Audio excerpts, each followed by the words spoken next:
अस्सलाम वालेकुम दोस्तों, मैं हूं मास्टर शाहिद। आप देख रहे हैं अपना YouTube channel swing machine master. दोस्तों, ये हमारे पास जॉकी की काज मशीन है। इसका मॉडल नंबर है LBH-780 काज मशीन है जॉकी की। तो इधर मैं अपने दोस्त के पास आया था तो उसने बोला कि मेरी मशीन के प्रेशर फुट के नीचे पीस स्लिप कर रहा है। तो मैंने बोला आप इसको चेक कर लेते हैं। दोस्तों, अगर आप चैनल पर नए हैं तो चैनल को सब्सक्राइब कर लें, साथ में बेल आइकन के बटन पर क्लिक करें ताकि आपको हमारी हर आने वाली वीडियो का नोटिफिकेशन मिल जाए। बढ़ते हैं वीडियो की जानिब। ये आप देख सकते हैं कि प्रेशर फुट के नीचे पीछे की जानब पीस स्लिप कर रहा है। इसके दो मसले हो सकते हैं, या तो यहाँ से रबड़ टूटी हुई है या फिर ये रबड़ बहुत हार्ड हो चुकी है। तो अब हम इस प्रेशर फुट को खोल के चेक कर लेते हैं कि क्या मसला है। सबसे पहले हम इसकी नीडल उतार लेंगे ताकि प्रेशर फुट उतारते वक्त नीडल टेढ़ी ना हो जाए।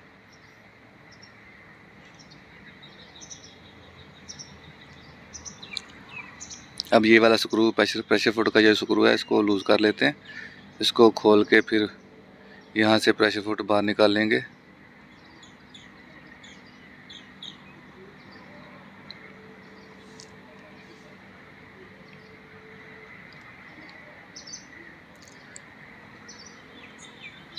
अब प्रेशर फुट को थोड़ा साफ़ कर लेते हैं।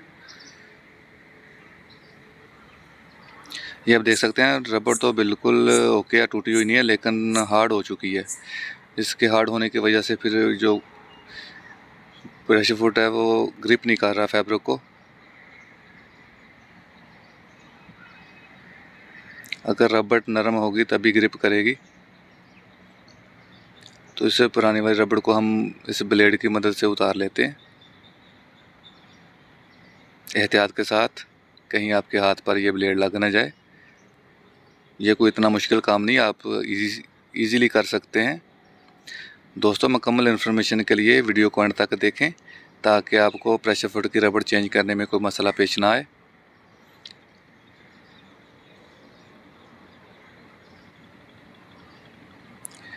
ये कोई इतना मुश्किल काम नहीं है, जस्ट टेक्निक की ज़रूरत है।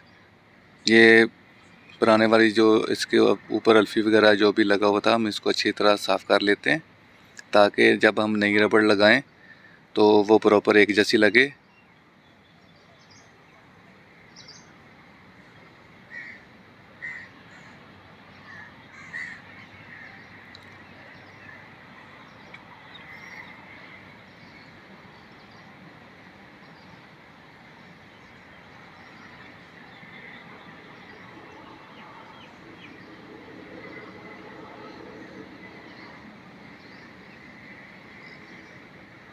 इसको अच्छी तरह से साफ़ कर लें। अगर ये कहीं से पे भी कोई चीज़ अटकी रहेगी तो फिर रबड़ सही नहीं लगेगी।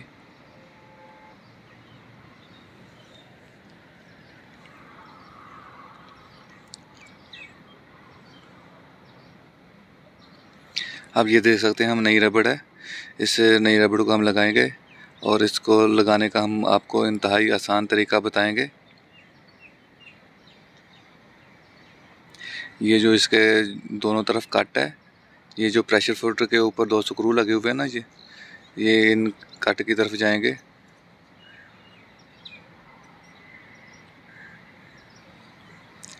बिल्कुल इसी साइज़ की है।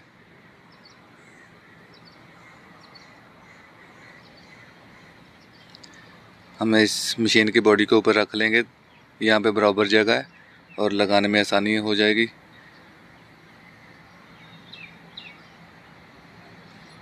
रबड़ जब भी आप लगाएं तो नीचे जगह जो है वो बिल्कुल इक्वल होनी चाहिए, बराबर, ताकि जब आप रबड़ लगाएं तो वो बराबर लगे, आगे पीछे ना हो। तो हम इस रबड़ के नीचे कोई भी कार्ड वगैरह रख लेंगे ताकि जब हम इसके ऊपर अल्फ़ी लगाएं तो वो मशीन की बॉडी के साथ ना लगे।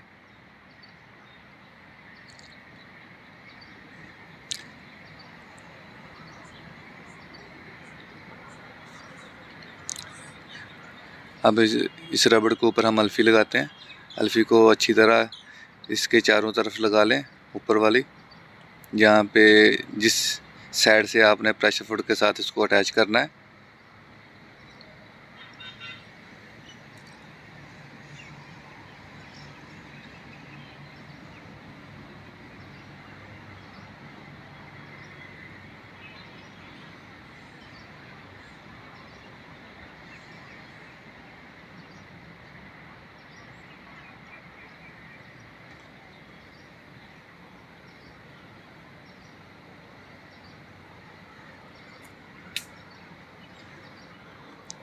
अब मैं प्रेशर फुट इसके ऊपर लगाता हूँ। नहायत ही बिल्कुल सोच विचार करके लगाना है कि ये प्रेशर फुट पे रबड़ एक जैसी लगे। ये अक्सर जल्दी में हम लगाते हैं तो ये एक तरफ लग जाती है और दूसरी तरफ नहीं लगती, टेढ़ी लगती है, तो फिर वो लगाने का फ़ायदा नहीं है। ये थोड़ा टाइम ज़्यादा भी लग जाए तो कोई मसला नहीं, 1-2 मिनट, लेकिन रबड़ अच्छे तरीके से एक जैसी लगनी चाहिए। ये आप देख सकते हैं कि मैंने अब रबड़ को बिल्कुल बराबर कर लिया है। ये आप देख सकते हैं। अब इसको नीचे थोड़ा दबा लेते हैं ताकि रबड़ प्रेशर फुट के साथ चिपक जाए।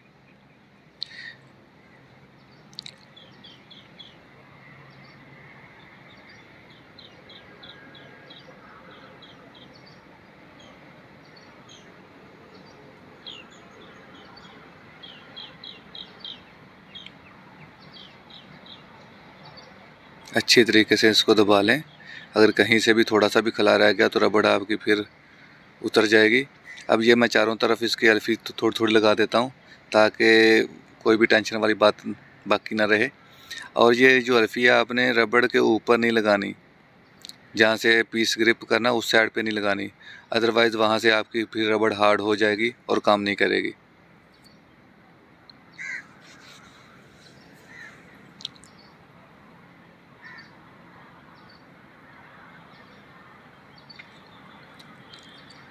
ये आप चारों तरफ इसको अच्छे तरीके से लगा लें। अल्फ़ी को थोड़ी थोड़ी करके लगाना है, ये नहीं कि आपने पूरी एक अल्फ़ी एक रबड़ पे ज़ाया कर देनी है, जस्ट लगाना चारों तरफ है। ये आप इसको अच्छी तरह दबा के चेक कर लें। ये अब चिपक चुकी है। तो अब मैं इसको दोबारा मशीन के साथ प्रेशर फुट को इंस्टॉल कर देता हूँ, लगा देता हूँ। आपने वीडियो को एंड तक देखना है ताकि आपको पता चल जाए कि हमारी रबड़ बिल्कुल ठीक लगी है और प्रेशर फुट को मशीन पर कैसे लगाते हैं।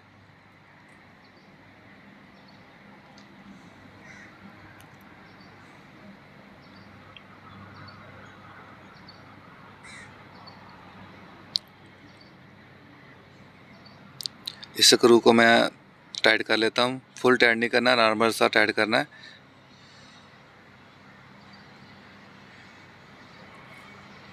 अभी मैं इसके नीचे फैब्रिक रखूँगा, सिंगल फैब्रिक रखना है ताकि आपको पता चल जाए कि आपका प्रेशर फुट जो है इक्वल लगा है। सिंगल फैब्रिक रखना है अभी ऐसे। अब आपने चेक कर लेना है कि दोनों तरफ प्रेशर फुट बराबर बैठ गया, तो ये इसको स्क्रू को अच्छी तरह टाइट कर देना है। बाज़ औक़ात हम टाइट करते वक्त हमारा प्रेशर फुट एक साइड से ऊपर होता है, एक साइड से नीचे होता है, तब भी फिर एक साइड से पीस स्लिप करता है। जो हम स्क्रू टाइट कर रहे हैं इसको अच्छी तरह टाइट करना है ताकि आपका प्रेशर फुट बाद में हिल ना जाए ऐसे।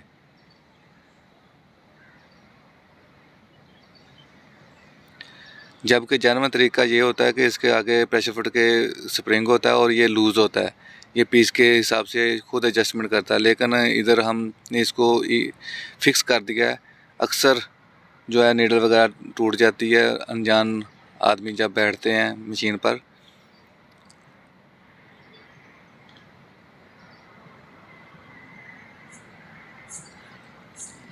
इसके लिए ऑपरेटर भी समझदार होना चाहिए।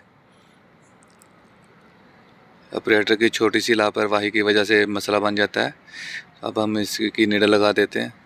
नीडल लगाकर आपको मशीन चलाकर चेक करवाते हैं कि जो हमारी मशीन का मसला था वो हल हो चुका है।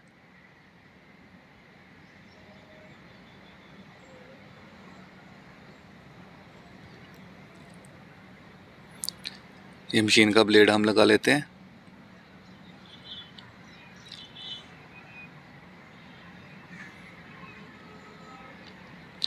ब्लेड को लगाते वक्त एक चीज़ का आप ख्याल रखें कि ब्लेड ज़्यादा नीचे नहीं होना चाहिए और ना ज़्यादा ऊपर होना चाहिए। अगर ऊपर होगा तो पूरा लगेगा नहीं, अगर नीचे होगा तो मशीन के ये जो प्रेशर फुट आप देख रहे हैं यहाँ पे नीचे टच होगा।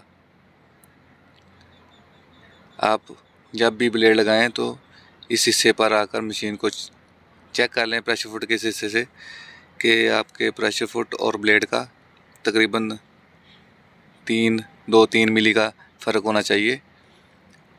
3 मिली का फ़र्क तो लाजमी होना चाहिए।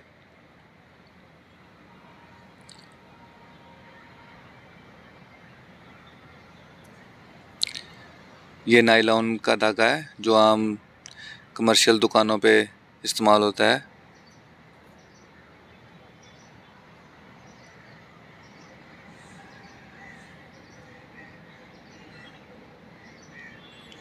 अब हम काज करके दिखाते हैं आपको।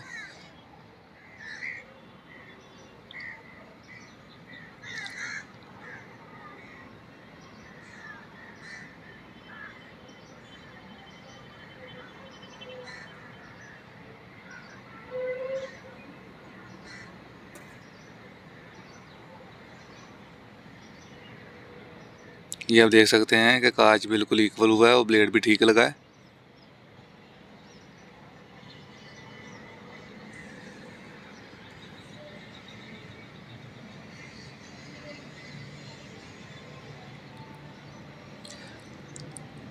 जी तो दोस्तों, बिल्कुल हमारे मशीन का प्रेशर फुट ठीक हो गया है। अब पीस स्लिप नहीं कर रहा। दोस्तों, हमारी वीडियो अच्छी लगी हो तो हमारी वीडियो को लाइक करें, हमारे चैनल को सब्सक्राइब करें, साथ में बेल आइकन के बटन पर क्लिक करें ताकि आपको हमारी हर आने वाली वीडियो का नोटिफिकेशन मिल जाए।